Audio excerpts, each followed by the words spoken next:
मतदान झालं त्यातल्या 7ही मतदारसंघाचा मुंबई आणि उपनगर वगळता आपण आढावा घेतला। चौथ्या टप्प्यातले 2 मतदारसंघ आहेत त्याचाही आढावा आजच्या या भागामध्ये आपण घेणार आहोत।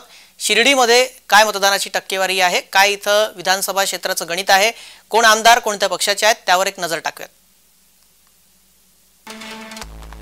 संगमनेर विधानसभा क्षेत्रामध्ये बाळासाहेब थोरात काँग्रेसचे आमदार आहेत। या भागात 65.77% मतदानाची टक्केवारी आहे। शिर्डी विधानसभा क्षेत्रात राधाकृष्ण विखे पाटील भाजपाचे आमदार आहेत। इथे 63.77% मतदान झालंय।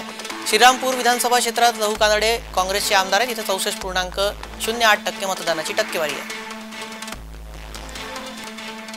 अकोले विधानसभा क्षेत्रामध्ये किरण लहामटे राष्ट्रवादी अजित पवार गटाचे आमदार आहेत। इथे 59.82% मतदानाची टक्केवारी आहे। कोपरगावमध्ये आशुतोष काळे राष्ट्रवादी काँग्रेस अजित पवार गटाचे आमदार आहेत। या भागामध्ये 61.18% मतदानाची टक्केवारी आहे। तर नेवासा विधानसभा क्षेत्रात शंकरराव गडाख हे अपक्ष निवडून आले होते, मात्र सध्या त्यांनी शिव उबाठा म्हणजे शिवसेना उद्धव बाळासाहेब ठाकरे गटात त्यांनी प्रवेश केला आहे, तिथे त्यांना पाठिंबा दिलेला आहे। त्या भागात मतदानाची टक्केवारी 63.29% इतकी आहे।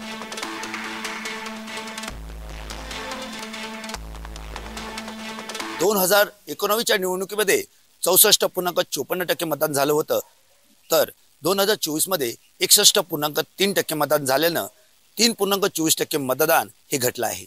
सर्वाधिक मतदान हे संगमनेर तालुक्यात 65.77 झालं, तर सर्वात कमी मतदान हे अकोले तालुक्यात 59.82 झालं।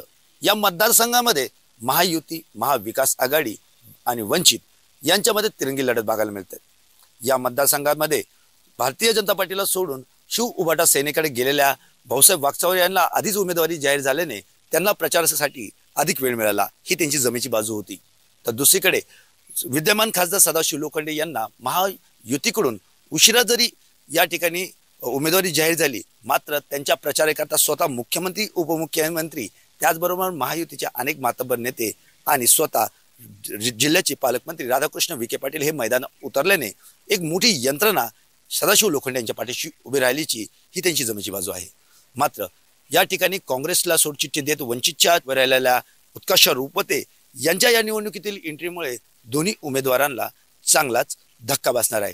कारण की यापूर्वी त्या 2019च्या निवडणुकीमध्ये सुगदान नावाच्या वंचितच्या उमेदवाराने 65,000 मते मिळवली, मात्र आता वंचितच्या उमेदवार म्हणून यंदाच्या निवडणुकीत असलेल्या रुपवते यांनी आपलं चिन्ह प्रत्येक घरात पोहोचवण्यात यशस्वी झाल्या, त्यामुळे मोठा मतांचा फटका हा दोन्ही पक्षाच्या उमेदवारांना मिळणार आहे। यापूर्वीच्या निवडणुकीचा विचार केला असता या ठिकाणी मोदीची लाट होती, विकासाची लाट होती, काँग्रेसला कुठे हद्दपार करण्याची एक लाट होती, मात्र यंदाच्या निवडणुकीमध्ये असं कोणतीही लाट पाहायला मिळाली नसून मतदार हा परिपूर्णतेने सक्षमपणे या ठिकाणी एका बदलाकडे दिसतोय।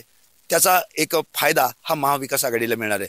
तर दुसरीकडे विकास केलेल्या विकासाची जी कामे आहेत, 2 टर्म या ठिकाणी राहिलेले खासदार सदाशिव लोखंडे यांनी केलेल्या विकास कामांच्या जोरावरती, तसेच नरेंद्र मोदींना पुन्हा एकदा पंतप्रधान करण्यासाठी हे मत मला नसून ते नरेंद्र मोदीला द्या, अशा पद्धतीचा प्रचार झाल्याने त्याचा एक फायदा महायुतीच्या उमेदवारावर होणार आहे। आणि ह्या उमेदवारांच्या या फायद्या तोट्यामध्ये एक नवीन एंट्री जी झाली विकास आघाडी आणि महायुतीच्या विरोधात वंचित उमेदवाराच्या सक्षम निवडणूक प्रचारामुळे या दोन्ही उमेदवारांना त्याचा फटका हा बघायला मिळणार आहे। शिर्डी लोकसभा मतदारसंघामध्ये तिरंगी लढत आहे। उत्कर्ष रुपवते या वंचितकडून रिंगणामध्ये आहेत, त्यामुळे वंचित इथे काय प्रभाव टाकू शकते याबाबत आमचे शिर्डीचे प्रतिनिधी जय सावंत अधिक माहिती देत आहेत, पाहूयात।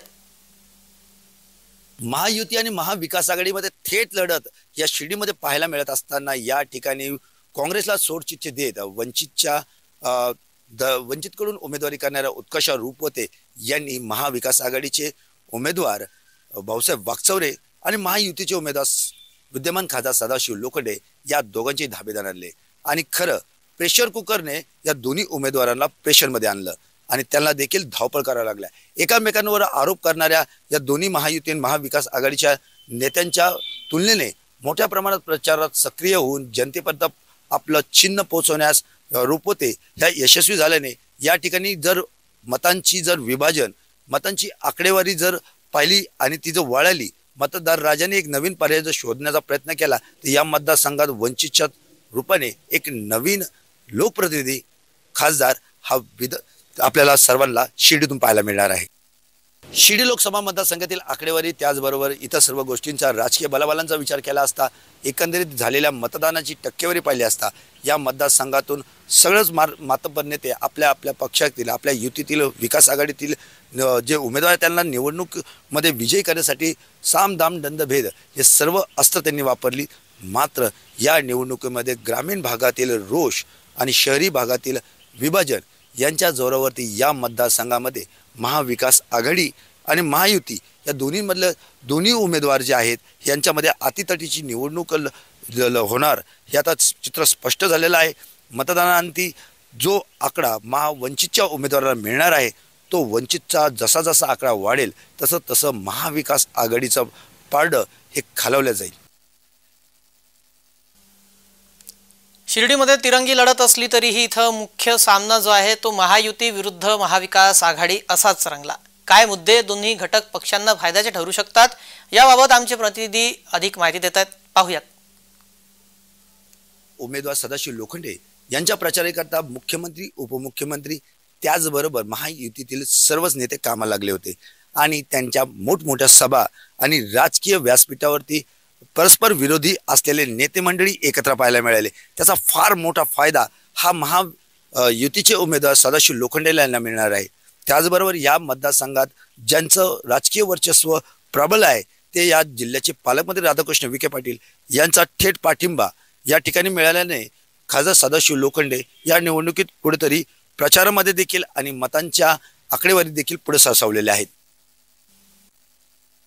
शिर्डीच्या या निवडणुकीमध्ये थेट लढत ही महाविकास आघाडी महायुतीमध्ये होते असं एक चित्र असताना यामध्ये आपण जर बघितलं तर महाविकास आघाडीला या ठिकाणी काँग्रेसचे नेते आणि माजी महसूल मंत्री बाळासाहेब थोरात असतील, काँग्रेसचे जे माजी आमदार असतील यांचं एक मोठं पाठबळ, त्याचबरोबर नेवासा तालुक्यातून या ठिकाणी माजी मंत्री शंकररावजी गडाख यांच्या पाठबळामुळे या ठिकाणी जी जनता आहे त्या मोठं मताधिक्य किंवा मतांचा एक मोठा गठ्ठा मतदान जे आहे हे महाविकास आघाडीच्या उमेदवाराला म्हणजेच भाऊसाहेब वागचौरेंच्या ज्या बाजूने दिसत आहे। आणि ग्रामीण भागातील जी शेतीमालाच्या संदर्भातील अडचणी असतील, पाण्याच्या समस्या असतील, यांच्यावर नाराज झालेला जो ग्रामीण भागातील शेतकरी वर्ग आहे, सर्वसामान्य नागरिक आहे, हे कुठंतरी महाविकास आघाडीच्या संदर्भातील त्यांचं जे बघण्याचा दृष्टिकोन आहे हा सकारात्मकतेकडे वळत असून या ठिकाणी महायुतीच्या विरोधात कुठंतरी एक वातावरण ग्रामीण भागात पाहायला मिळेल।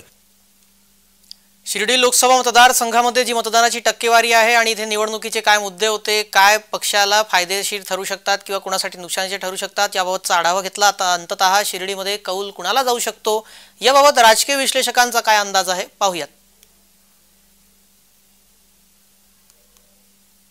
शिर्डी लोकसभा मतदारसंघात यंदा एकूण मतदानाची जी टक्केवारी आहे ती 1.5% कमी झाल्याचं आकडेवारी सांगते। त्याहीपेक्षा महत्त्वाची गोष्ट जी आहे तर या निवडणुकीमध्ये कुठलीही लाट मात्र जाणवली नाही। 2014ची निवडणूक जी होती ती काँग्रेसला या देशातून गुड बाय करायचं आहे हे निश्चित लोकांनी केलेलं होतं आणि त्या दृष्टिकोनातूनच ती बीजेपीच्या बाजूने पूर्ण निवडणूक फिरलेली होती।